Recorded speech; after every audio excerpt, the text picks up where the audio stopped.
Alright, a quick question. At the time of filming this video, my account does not allow for polls, so doing it the old-fashioned way, I have a pinned comment below.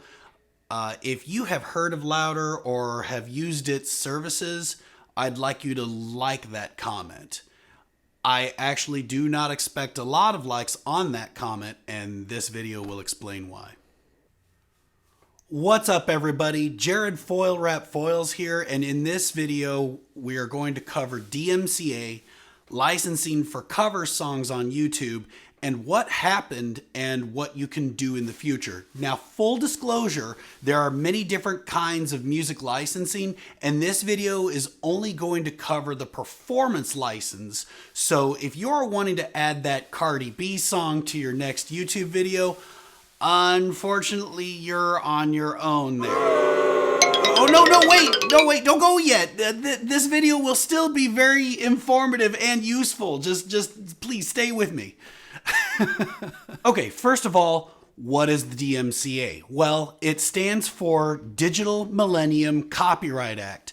And while that acronym can stir feelings from your average content creator, it's actually something that all content creators can benefit from.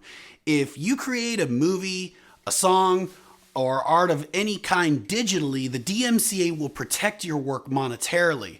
Signed into law by President Clinton in 1998, it is not a perfect law, mostly because back then the internet was in its infancy, and if you fast forward to now, it is a much different place. But long story short, the DMCA gave us this. Funny good, hamster bad. Now, I refer you to my original question at the beginning of the video. How many of you have heard of Louder outside of Frog Leap Studios? How many have used Louder services?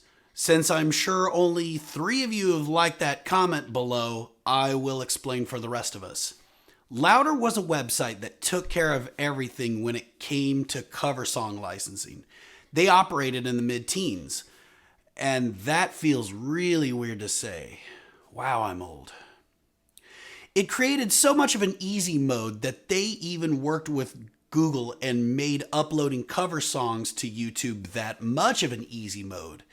They even brokered advertising revenue to allow for revenue sharing between the original intellectual property holder and the cover artist. So what happened? Well, you got this guy to thank.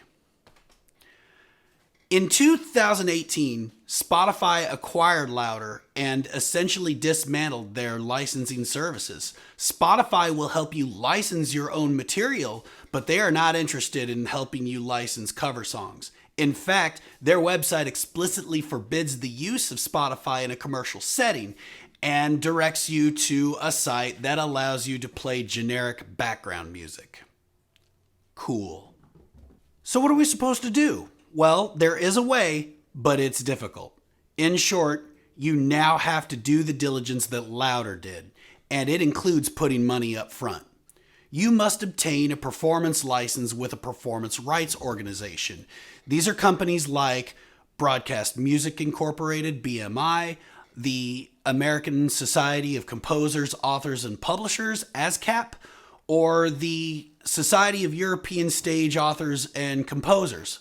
Fortunately, it's not insanely expensive. ASCAP has a sliding scale based on how many views and your estimated revenue, and it starts at under $300. I did a test run of this process on the ASCAP website, and while I was signing up, it kept telling me that obtaining a license may not be necessary, which is technically true. You can upload your cover to YouTube and essentially waive your right to ad revenue, but that's not the point. That's the part of this process broken by Spotify that we're trying to fix. So by getting that license, when you upload your cover to YouTube and their artificial intelligence says this is copyrighted material, you can say it sure is. Here's my performance license. Thank you. Pay me. In conclusion, we let Louder down. If we had used Louder more often, it would have raised its valuation and would have made Spotify's purchase of them more difficult, if not impossible. That purchase has created a void in the content creator atmosphere, a void that we can only hope a company decides to fill in the future. Unfortunately, right now, many companies are putting their fingers on their noses in a silent not it gesture. Around the holidays, I made the switch from Spotify to Apple Music because back then you couldn't ask Siri to play music on Spotify. And I got to tell you, I'm enjoying that extra level of convenience. But now that I learned this, I don't think I'm going to go back. But what say you? Comment below if this information changes your opinion of Spotify. If you found this video helpful, I'd appreciate if you clicked that like button and consider subscribing. I also stream drums on Twitch every Friday and Sunday, and honestly, I think Twitch should consider taking up the licensing mantle. There are actually many musicians on Twitch that play to viewer requests, myself included. And it would be nice if instead of DMCA strikes, Twitch was like, hey, we see you played the Dance of Eternity. Poorly. We'll take care of the performance licensing for you. But anyway, that'll do it for me. Thanks for watching, and I'll see you in the next video.